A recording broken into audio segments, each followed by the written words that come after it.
நம்முடைய காரியங்களையும் கர்த்தர் வாய்க்க பண்ணுவார். நம்முடைய காரியங்களும் ஜெயமாய் முடியும்.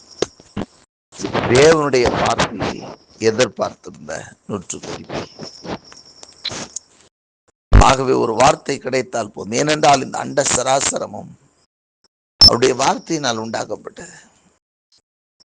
வேதம் சொல்லுகிறது, ஆதியிலே வார்த்தை, இந்த வார்த்தை தேவனிடத்தில், இந்த வார்த்தை தேவனாய் இருந்தது, அந்த வார்த்தையிலே ஜீவன் இருந்தது, அந்த ஜீவன் மனுஷருக்குள்ளாய் இருந்தது. எல்லாம் அவரை கொண்டும் அவருக்கென்றும் சிருஷ்டிக்கப்பட்டது. சிருஷ்டிக்கப்பட்டது ஒன்றும் அவர் இல்லாமல் சிருஷ்டிக்கப்படவில்லை. ஆகவே எல்லாம் அவரால் தான் சிருஷ்டிக்கப்பட்டிருக்கிறது. அந்த வார்த்தை கொண்டுதான் சிருஷ்டிக்கப்பட்டிருக்கிறது, அவருடைய வார்த்தை. ஆகவே நான் ஆண்டவர் சொன்னார், மனுஷன் அப்பத்தினால் மாத்திரம் தேவனுடைய வாயிலிருந்து புறப்படுகிற ஒவ்வொரு வார்த்தையினாலும் பிழைப்பானார்.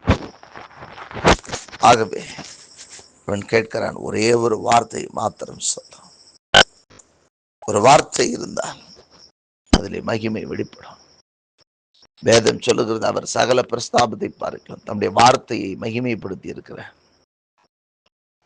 அவர் ஒரு வார்த்தையை சொல்லுவாரானால் வானம் ஒளிந்து போகலாம், பூமி ஒளிந்து போகலாம், ஆனால் அவருடைய வார்த்தைகள் ஒரு நாள் ஒளிந்து போகாது. அவர் ஒரு வார்த்தை சொல்லுவாரானால் அந்த வார்த்தை அவர் எதற்காக சொன்னாரோ அந்த காரியம் ஆகும்படி அது வாய்க்கும் என்று வேதம் சொல்லுகிறது. இந்த நாளிலும் கூட அந்த 100 அதிபதியை போல நாமும் நம்முடைய எந்த காரியமா இருந்தாலும் சரி, இன்றைக்கு உங்களுடைய பிரச்சனைகள் எப்படிப்பட்ட பிரச்சனைகளா இருந்தாலும் சரி, தேவனுடைய வார்த்தையை பிடித்துக் கொள்ளுங்கள். தேவனுடைய வார்த்தையை சார்ந்து கொள்ளுங்கள். தேவனுடைய வார்த்தைக்கு எதிர்பார்த்துங்க. ஒரு வார்த்தை கிடைக்குமானால் நிச்சயமாக இங்கே ஒரு அற்புதம் நடக்கும். இந்த 100 அதிபதியினுடைய வேலைக்காரன் அற்புதமான சுகத்தை பெற்றுக்கொண்டார்.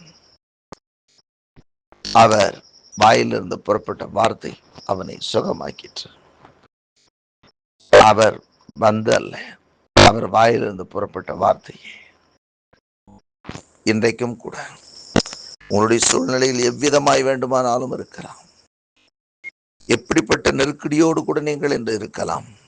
ஆனால் தேவனுடைய வாயிலிருந்து புறப்படுகிற ஒரு வார்த்தை இருக்குமானால் அவைகளை எல்லாம் மாற்றி அமைக்க வல்லவன்.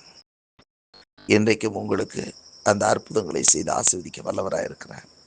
உங்கள் பிரச்சனைகளுக்கு, போராட்டங்களுக்கு, பலவீனங்களுக்கு, விக்கினங்களுக்கு, வியாதிகளுக்கு, நெருக்கடிகளுக்கு விலைக்கு காக்க வல்லமையுள்ள தேவ வார்த்தை. ஒரு வார்த்தை மாத்திரம் சொல்லும், அப்பொழுது வேலைக்காரன் சொஸ்தமாவான். இன்றைக்கும் தேவ வார்த்தை உங்களை சுகமாக்கும், உங்களுடைய சரீரத்தை சுகமாக்கும், ஆத்மாவை சுகமாக்கும், ஆவியை சுகமாக்கும். அவருடைய வார்த்தை உங்களுடைய பினான்சியல் சக்சஸ் சுகமாக்கும். எப்பக்கமும் ஆரோக்கியத்தை கொண்டு வர வல்லமை உள்ளது தேவனுடைய வார்த்தை. தேவனுடைய வார்த்தையை சார்ந்து கொள்ளுவோம். காரியங்கள் எல்லாம் ஜெயமாய் மாறட்டும். அவர் தம்முடைய வார்த்தையை அனுப்பி குணமாக்குகிற தேவன் அவர். அவர் தமது வசனத்தை அனுப்பி குணமாக்குகிற தேவன் அவர். என்றைக்கும் உங்களுக்குரிய ஒவ்வொரு வார்த்தையும் உங்கள் பிரச்சனைக்கு, உங்கள் வியாதிக்கு, உங்களுடைய நெருக்கங்களுக்கு எல்லாத்தையும் எல்லாவற்றிலிருந்து நீங்களாக்கி மீட்டெடுக்கிற வார்த்தை உங்களுக்கு உண்டு. வார்த்தை உங்களை விடுவிக்கும். வார்த்தை உங்களுக்கு அற்புதங்களை கொண்டு வந்து சேர்க்கும். ஆகவே தேவ வார்த்தையை சார்ந்து கொள்ளுங்கள். தேவனுடைய வார்த்தை இருக்குமாறு அந்த வார்த்தையை பிடித்துக் கொள்ளுங்கள். அது அற்புதங்களை செய்யும். ஜெபிப்போம்.